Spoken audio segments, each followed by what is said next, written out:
بسم اللہ الرحمن الرحیم نحمدہ ونصلی ونسلم علی رسولنا الکریم اما بعد قال اللہ تبارک و تعالی کل نفس ذائقۃ الموت وانما توفون اجورکم یوم القیامہ فمن زحزح عن النار وادخل الجنۃ فقد فاز وما الحیاۃ الدنیا الا متاع الغرور۔ آج صبح کی اولین ساعتوں میں یہ خبر سارے عالم میں نشر ہوئی کہ ازہر ہند دارالعلوم دیوبند کے شیخ الحدیث اور وہاں کے صدر مدرس اور ہزاروں علماء کرام کے اور مشائخ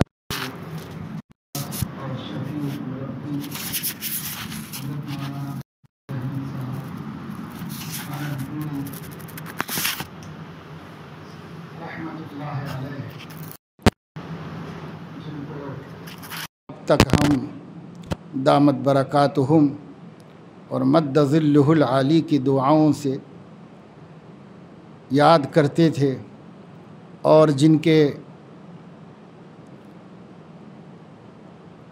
ہمیشہ رہنا ناممکن ہونے کے باوجود رہنے کی آرزو اور تمنا کرتے تھے، جن کے علم و فضل سے فائدہ اٹھایا جاتا تھا، جن کے ورع و تقوی کی ایک مثال قائم تھی، جو اپنے اسلاف کی یادگار تھے اور اپنے اساتذہ کے علوم کے امین تھے، اب وہ الی رحمت اللہ سفر کر گئے اور داعی اجل کو لبیک کہا۔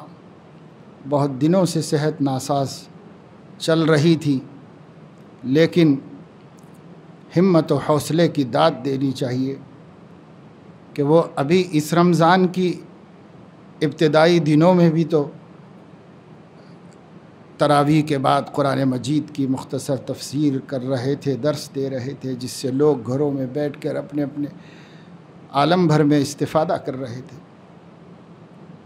پھر طبیعت اچانک ناساز ہوئی، دواخانے میں شریک رہے، پھر کئی دفعے شریک ہوئے اور اللہ پاک نے صحت عطا فرمائی تو واپس آئے، اور زندہ دل اور بڑے باہمت و باحوصلہ بزرگ تھے۔ ایک دفعے دواخانے میں شریک تھے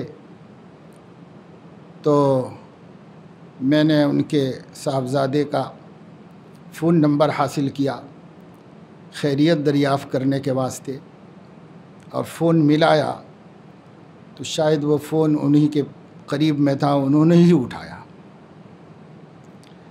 میں نے کہا کہ آپ مولانا رشید احمد صاحب ہیں؟ تو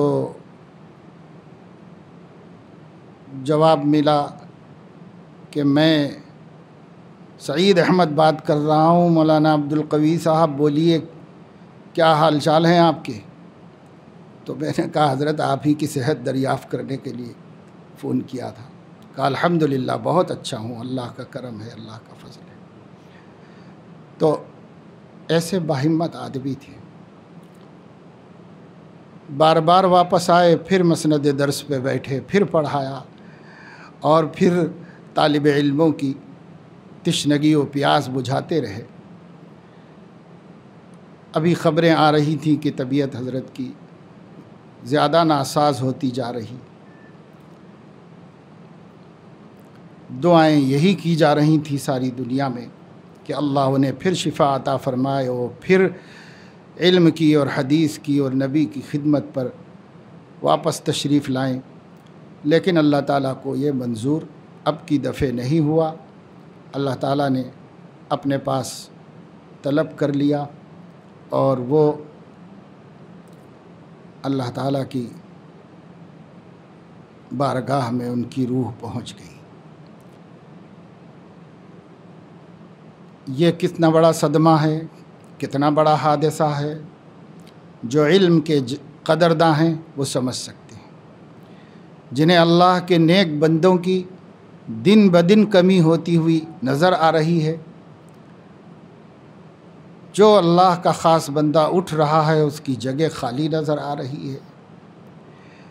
ان لوگوں کو جتنی تکلیف ہوگی اور جتنا اس جدائی کا صدمہ ہوگا وہ اپنی جگہ پر بجا ہے، لیکن یہ اللہ تعالیٰ کا نظام ہے۔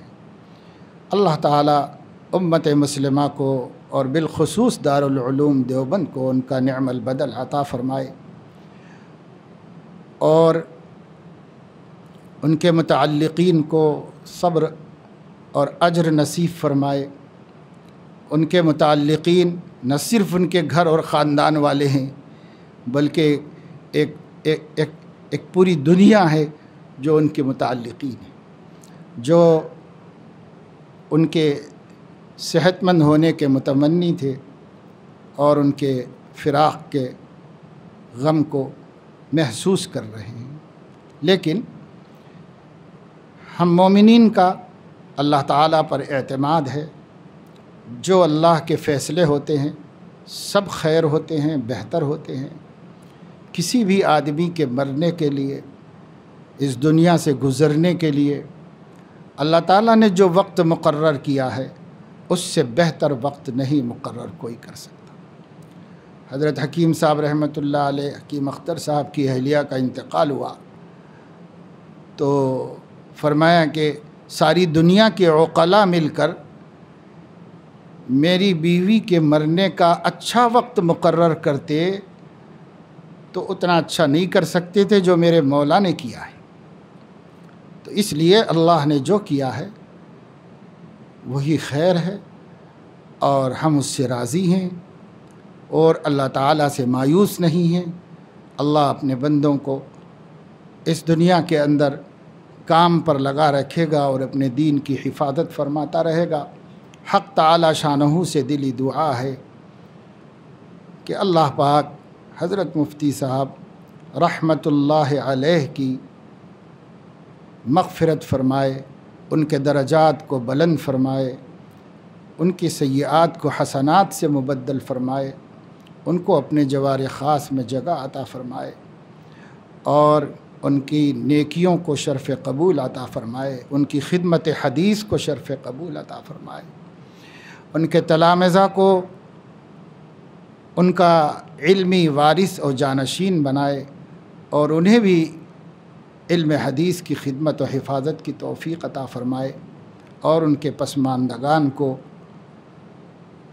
صبر جمیل اور اجر جزیل نصیب فرمائے، اور انہیں ہمت و حوصلہ نصیب فرمائے۔